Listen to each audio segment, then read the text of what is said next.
So, given the sort of experiences that people have been having for the past 1 week, this is probably a good time to give this talk. In that, it's very easy to keep your process, your sadhana going when life is flowing smoothly. When trauma enters your life, one of the first things that you put the pause button on is the sadhana, is the process that you're doing, is what practice you're doing. And that actually is one of the greatest errors you could commit. If you can keep your process going in a time of pain, in a time of strife, in a time of trouble, the benefit that you would get would be much greater than if it was happening at a time when things were flowing smoothly. Now, it is one of the old unfortunate paradoxes of yoga that nobody comes because things are going well in life. People come only because there is trouble. People come only because they are broken. So even though yoga is ideally best for uh, the most healthy physically, mentally, emotionally person, that person can actually get the most out of yoga. A large part of yoga, any aspect of yoga, has to deal with healing people, because people come and begin yogic processes only because trouble breaks over their head, storm breaks over their head. They get a disease, they get a loss, death happens in the family, financial loss happens, disease happens. These are the three uh, most these are the three commonest reasons why people come to a spiritual process. Death happens, disease happens, loss happens. Money.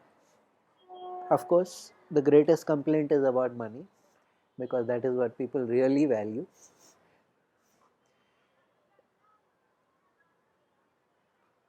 They come to yoga or they come to a spiritual process because suddenly they realize that we thought our life was completely in our control, and we realize there are large aspects of our life which are not.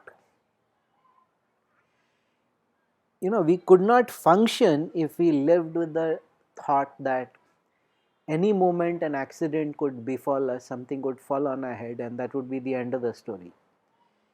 If you have that notion, it would be very difficult to function. To function in society, to do the normal things and get through the day, you have to basically sort of have a belief that you are immortal. You cannot plan for the long term, you cannot do things unless you feel that, okay, I will be around for some more time, it won't be cut off. Now, all spiritual processes teach you how to manage that contradiction, that you must live with that knowledge that everything can be turned off in a second, and yet at the same time live as if you are going to live for the next 80, 100 years. All decent spiritual processes, any religion of the world, teach you to manage this contradiction.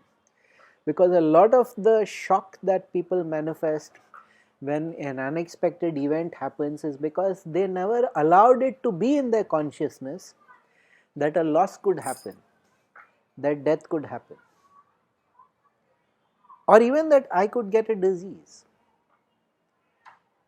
We live by denying these things, even though we can see, even in the Mahabharata, it is, what is the greatest wonder in the world? The Yaksha Prashna, the Yaksha is asking Yudhishthira these questions, what is the greatest wonder in the world? And he says, every day thousands of men are taken by Yama, and still no human being pays any attention to the thought that he will die.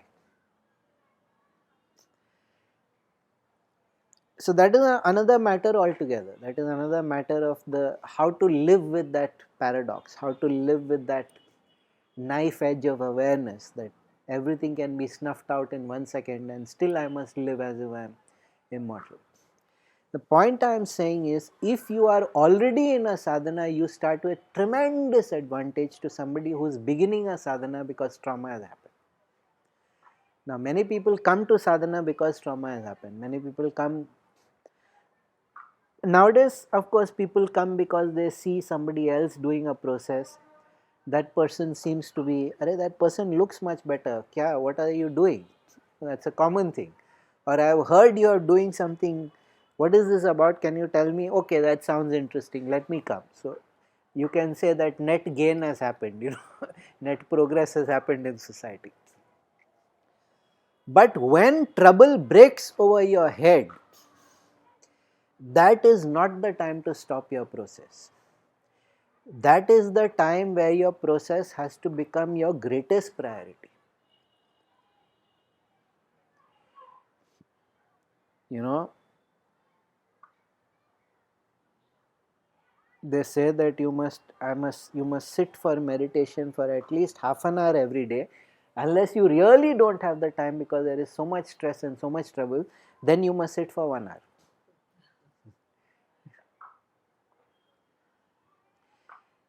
Because the trouble, when it comes, whether it is pain, whether it is suffering, whether it is loss, whether it is sorrow, whether it is a death, that experience causes you to become intense. That experience causes you, for that brief period of time, maybe a week, maybe a month, it shifts your energy and you become prachand. Because of the sheer intensity of what you are undergoing, depending on how you deal with it. If you don't particularly care about the person who died, oh, how sad, But if you care, then when somebody we care about dies, the kind of how it hits you.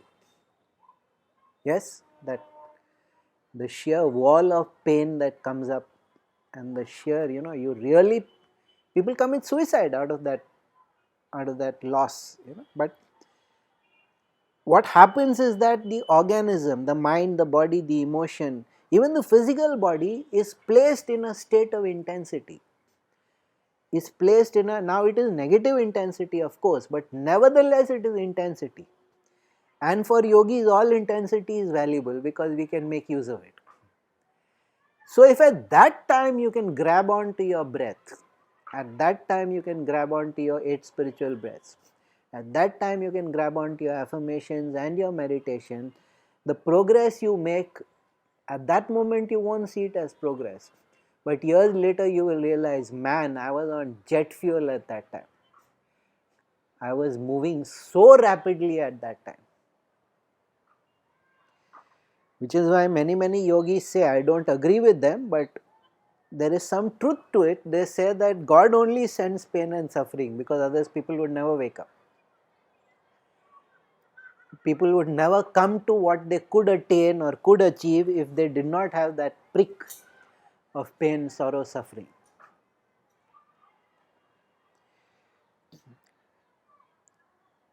See, because if you are little progressed in yoga, if you are little advanced in yoga, you no longer start seeing as good experience and bad experience.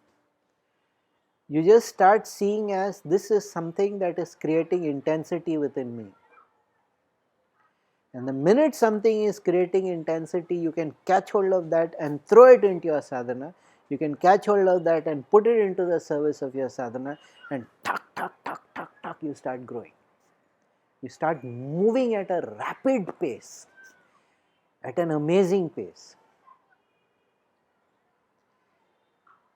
Now, of course, there might be certain social criticisms that some trauma like this has happened and you're not falling apart. What is this? You seem to be dealing with it extraordinarily well, as if that is some kind of criticism. One more person is not falling apart and becoming a basket case, and the rest of the family has to now take care of them also. How many times when there is a death in the family, the living are the bigger problem than the dead person, is it not?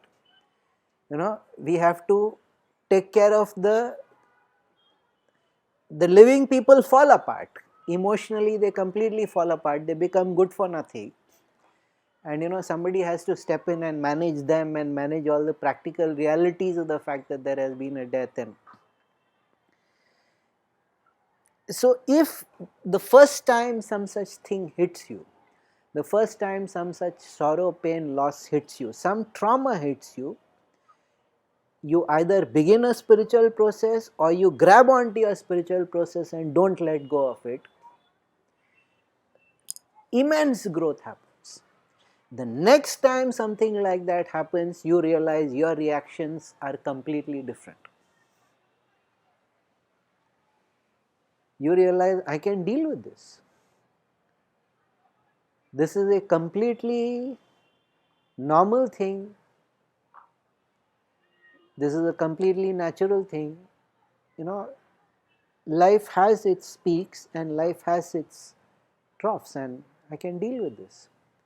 I don't need to be shaken from my center. So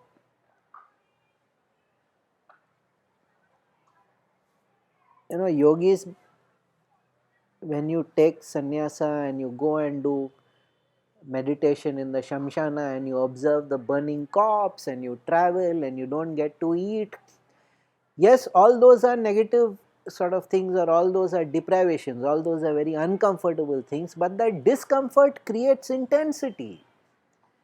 The fact that you don't get to eat creates that discomfort, but that discomfort creates intensity. The fact that you can't settle down for 3 days, when you are in the parivrajaka stage of yoga, you are not allowed to settle for in any place for more than 3 days.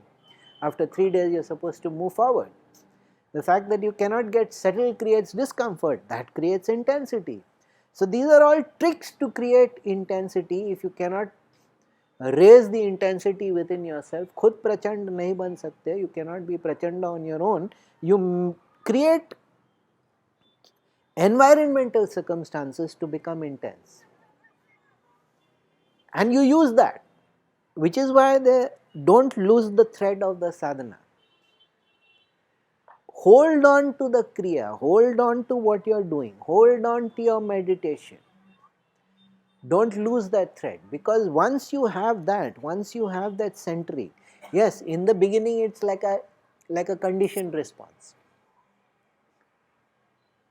In the early days it is like a conditioned response, but if it is a genuine yogic process, you will find, oh my God, I have become different. Now, you see, probably the most saddening thing for a human being would be the death of the child, because that is an unnatural thing. Parents are supposed to die, not children. But in terms of trauma to your psyche and to your body, the death of the parent is always the greatest. Why? Because somebody who was responsible for creating me is no longer there. Your body knows even if your mind knows. Your mind has come to terms with it, your emotion has come to terms with it. They are ill, it is better that they pass away. It happens, people are ill for a long time. But deep down something that was there, something that created me is no longer there, and that is a shock. So you wonder, why am I feeling this pain? Why am I feeling this sorrow? Because I have accepted that they will die. I am okay with the fact that they will die, and still there is that pain and sorrow, because it's not a rational thing, it's an intuitive thing.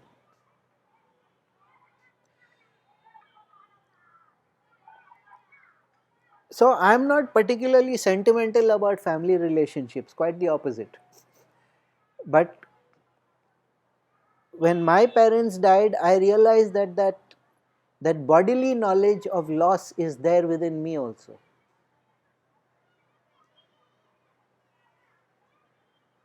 My parents died within 39 days of each other. So the first time was, the first time was very unexpected, because it was my dad who was ill and my mom died. So it was, if people had said that father died, that would still have been within the script. So naturally, life being life, the script got flipped. you know and so we rally around, we do everything, we shift my dad to some place where he can be taken care of, and then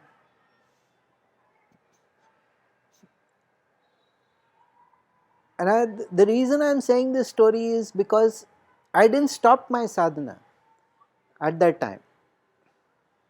Okay, first shock, all right, and there is that sense of loss. there is a sense of desolation, and I kept doing my sadhana. Not that I was emotionally very traumatized or anything, but it was very interesting to me to see, because I had accepted they were, for years they were in bad health. I had accepted that the news can happen sooner or later.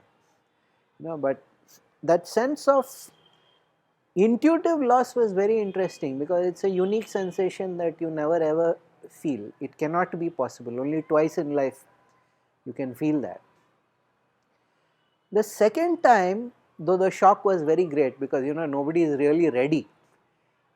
Everybody has just done one kriya karam, everything all got arranged, and within 39 days, 40 दिन भी नहीं, not even 40 days, yeah, within 39 days, the next. It was very interesting for me to observe that this time my reaction was much better. This time my reaction was very much, okay, what do I need to do? I need to get a flight done, and I need to do this, and I need to, and even when I went, because he died in Kerala and I was in Pune at that time, and I go there and I'm in management mode. Let's fix it. Whatever needs to be done, let's just do it. That really taught me a lot. In that if you just hold on to your sadhana, at a time of strain, at a time of stress, at a time of emotional upheaval, the next time that strain, stress and emotional upheaval come to you, your reaction is completely different.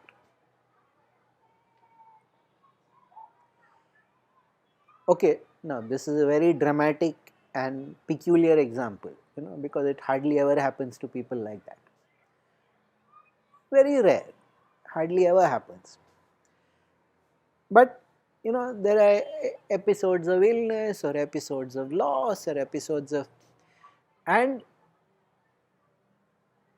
more and more I am seeing that if your sadhana is the central fact of your existence, if in your daily routine, in your daily activity, your kriya, your 8 spiritual breaths and your meditation is the first and most important thing that you do, then everything in life starts falling around into place. It becomes you become very resilient. You become a very bouncy person. People keep asking, why does he laugh so much? I'm like, spirituality is supposed to make you happy. It does not promise you that bad things won't happen. It does not promise you that sorrow, pain, loss, suffering does not happen. But it does tell you you can be happy. You can come to a place where naturally your energy is a happy energy.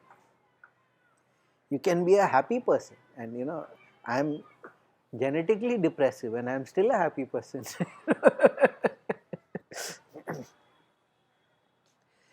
Now this is something that no matter how many times it is told to you, unless you experience, at a time of intense stress, say in career, or there's sudden unexpected loss, or there is a trauma, there is an accident, there is illness, there is death, or usually how it happens. There is not one trouble. Somebody will fall ill and there will be some other issue simultaneously along with that. No, it's an old experience. That the trouble never comes by itself. And at that time, we all deal with it in our various different personality driven ways. But the fact is, if you do have a sadhana, and you are holding on to your sadhana in the midst of that tempest, that storm, the next time the storm will not be a storm. You will be dealing with it very easily. Because, like I said, it comes back to the fact that when the trouble happens, whether we like it or not, we come to a state of intensity. Yes, it is negative intensity, it is still intensity. The trick of yoga is whatever life gives you, grab hold of it and make use of it. तो तकलीफ भी दिया है तो तकलीफ का इस्तेमाल करो. If the pain is coming, make use of the pain. If the sorrow is coming, make use of the sorrow. If the grief is coming, make use of the grief.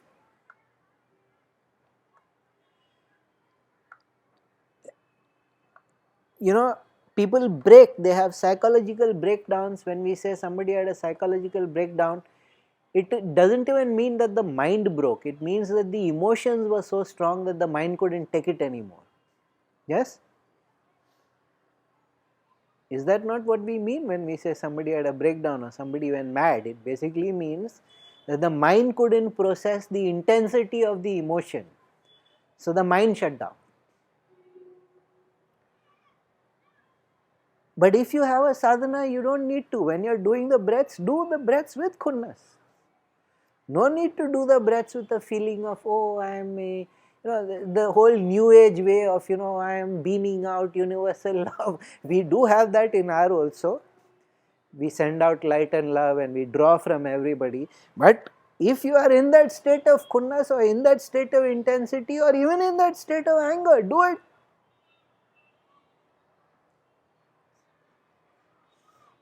Because very soon you will realize, I am not angry. I am not even sorrowful. I am just intense. Now this, no matter how much I say, no, you have to experience it yourself. At a time of deep trouble, you just have to hold on to your sadhana. You just have to hold on to your breaths. And man, within 1 month, everybody will be saying, what happened to you? Because your whole energy shifts so dramatically, your aura shifts, your face shifts, and people are like, what happened? And actually, it's a lot of surprise on their part because they are waiting for you to have fallen apart. And instead of falling apart, you seem to have become something more. So there's a lot of surprise and there's some little bit of criticism also. That's all you really cared for your parents or whatever happened.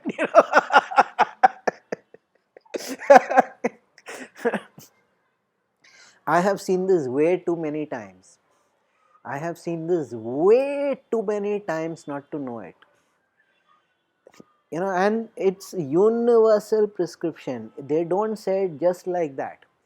People think, why do these teachers, why do these yogis, why do these masters have only one dialogue all the time? Keep doing the process, keep doing the process, keep doing the process. Arey, I am suffering here, can't you understand? There's no compassion for my state of pain and sorrow and suffering, and please show some sympathy. And what kind of advice is this? And the first question that when somebody comes with this kind of issue, somebody who's already a disciple or somebody who's already a student, the first question that is asked is, are you doing the process? You're having trouble in your life, the first question that is asked is, are you doing the kriya? Are you doing the breaths? People feel ashamed to say the truth honestly. They don't feel that much ashamed to lie. So they say a half truth. Yeah, sometimes, occasionally. Yeah.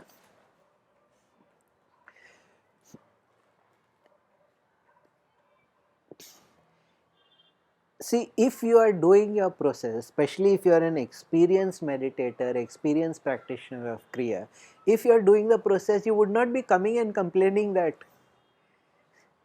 I am in pain. Okay, sometimes the situation is very bad. But normally you deal with it, or you wouldn't be coming and complaining, you would be coming and saying, there is this issue, can we do something about it? You would be looking for solutions. You would not be coming there with, oh poor me, please feel sorry for me. So very often people get upset, especially yogis are famous or rather infamous for that दुख दर्द के time पे जरा भी sympathy नहीं, बस ऐसे ही कड़क रवैया. They don't have any feeling only. These people are all kathor, they are all hard, they are like stone, they don't have, they are like, you fool, you are wasting an opportunity. Life has given you, you can't see it, but it is really an opportunity to grow. It is really an opportunity to explode. And whether we like it or not, the painful episodes in life, always in retrospect, when we look back, we realized our maximum growth happened at that time. Psychological growth, we woke up, we became very aware, we lost our childishness, we knew how things actually function. In real learning terms and in real transformational terms, the difficult times have been. But yoga says, yes, recognize it is difficult, it is painful. Pakdo. If you are doing an authentic yogic process, hold on to that and don't let go. But it was so stressful, there was so much to. It takes 40 minutes, find the 40 minutes somewhere. At that moment, don't let go. Afterwards, 6 months later, when everything is even keel, then go and have a little small nervous breakdown somewhere. Then you stop your process for 2 weeks. At that moment, don't let go. Use that. Use that intensity of that experience. Now,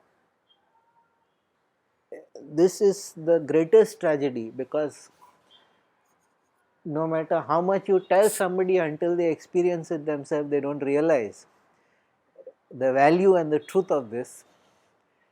And once they get it, after that, no complaints. Whatever life throws at them. So people think that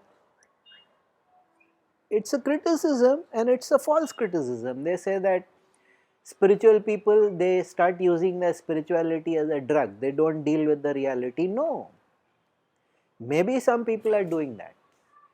But the yogis are never doing that. The yogis are realizing intensity has been gifted. Who was that? There was that poet, Mary Oliver. She had, someone I love gifted me a box full of darkness. Gave me a box full of darkness. Someone I love gave me a box full of darkness. It took me years to realize this too was a gift.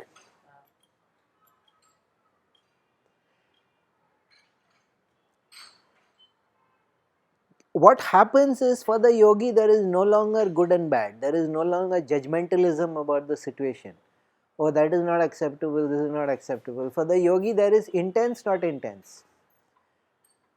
Rasa ho jata hai. Tasty, useful, I can make use of this situation. Hopeless, boring, inertia. so, so when a difficult situation comes up, experienced yogis are wow, like 10-20 years of sadhana in 2 months I can achieve, like I can just zoom through this time.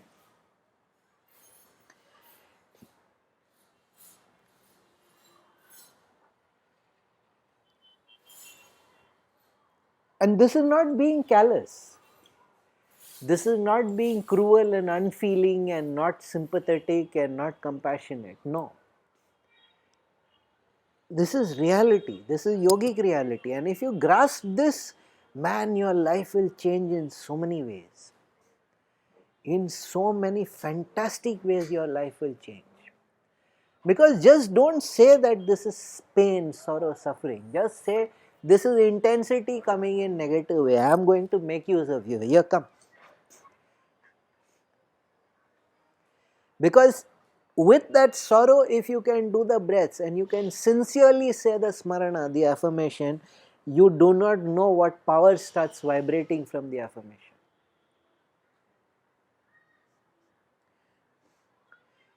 If in the midst of that grief and sorrow you can say, my whole body is full of light, light, light, then you actually start vibrating. You can actually start feeling that. My whole body is full of light, light, light.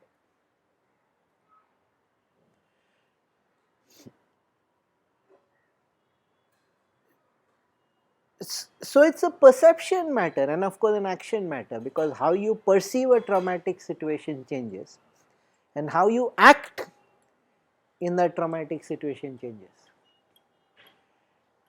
And this is, it's cruel of life, but from a yogic perspective it is actually a lucky break. It's actually a tremendously lucky break. I think Jaggi Vasudev had a story that whenever he goes to a new town, he likes to go to the biggest vegetable market because he loves to see how it's all arranged. And he saw one vegetable seller who was very obviously an enlightened person because of his energy. So he went to him and said, "Why are you selling vegetables?" and that person said, "I was like this only. I was a vegetable seller. I had a very severe illness, and for 3 months I was laid up. I couldn't do anything. And in those 3 months, he just went into the interior dimension so much. He just processed what was happening to him so much that he became enlightened because of that illness." So Jaggi says, "Yes, but now you're enlightened. Why are you still selling vegetables?" He says, "Oh, that's something I'm doing. Whenever people come to buy vegetables, I bless them. May you also have an illness."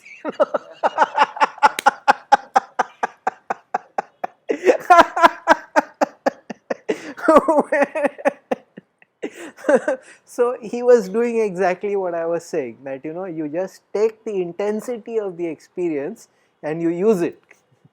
So people need vegetables, yes. So he's putting his Shakti into the vegetables, that may you